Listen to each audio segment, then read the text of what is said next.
అందరికీ నమస్కారం. ఉభయ గోదావరి జిల్లాల్లో త్వరలో జరగబోయే పట్టభద్రుల ఎమ్మెల్సీ ఎన్నికల్లో నేను ఇండిపెండెంట్ అభ్యర్థిగా పోటీ చేస్తున్నాను. నా పేరు గౌతమ్ బాబు కొల్లు, సీరియల్ నెంబర్ 10. యాక్చువల్గా ఏంటంటే నేను ఇప్పటి వరకు నన్ను నేనుగానే పరిచయం చేసుకుందాం అనుకున్నాను. కానీ నేను మీకేం చేయగలను, మీకు అసలు నేను వస్తే ఏం చేయగలను అనే నమ్మకం మీకు కలగాలి. కాబట్టి నేను చేసిన కొన్ని పనులు కూడా మీకు ముందుకు తీసుకురావాలనుకుంటున్నాను. ఇప్పటి వరకు మనం చేసింది గొప్పలు చెప్పుకోకూడదు అన్నట్టు నేను అవి దాచుకోవడం జరిగింది.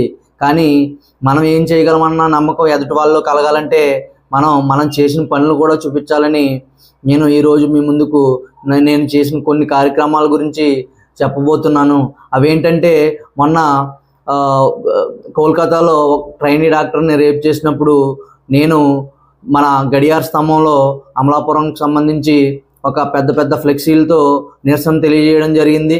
అలాగే మొన్న విజయవాడ వరదల్లో ఒక 2 ట్రాక్టర్ల మామూలుగా ఫుడ్ కిట్స్ని పంపిణీ చేయడం జరిగింది.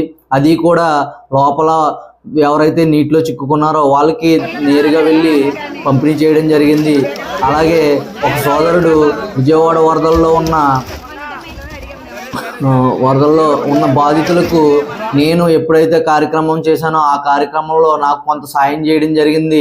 ఆ సోదరుడికి ఒంట్లో బాగోపోవడం వల్ల, హార్ట్ డిసీజ్ ఉండటం వల్ల ఆ సోదరుడు నన్ను, అన్న నాకు ఆక్సిజన్ కాన్సన్ట్రేటర్ లేకపోతే నేను బతకనంట అన్న అనేసి ఒక మెసేజ్ పెట్టినప్పుడు నాకు చాలా బాధ అనిపించింది. ఆ టైంలో కూడా నేను తనకి ఆక్సిజన్ కాన్సన్ట్రేటర్ అయితే ఇప్పించగలిగాను, కానీ తనని బతికించుకోలేకపోయాను. సో ఇలాగ సమాజంలో చాలా సమస్యలు ఉన్నాయి. ప్రతి సమస్య మీద పోరాడాలని ఉద్దేశంతో మీ ముందుకు వస్తున్నాను. ఎందుకంటే నేను నార్మల్గా ఉన్నప్పుడే, సామాన్యుడిగా ఉన్నప్పుడే ఇన్ని చేయగలిగానంటే, నాకు కనుక అధికారం ఇస్తే మీ అందరికీ ఎన్నో కార్యక్రమాలు చేయగలుగుతాను, మీ అందరినీ ఉన్నత స్థానాలకి తీసుకెళ్ళగలుగుతానన్న నమ్మకం నాకు ఉంది.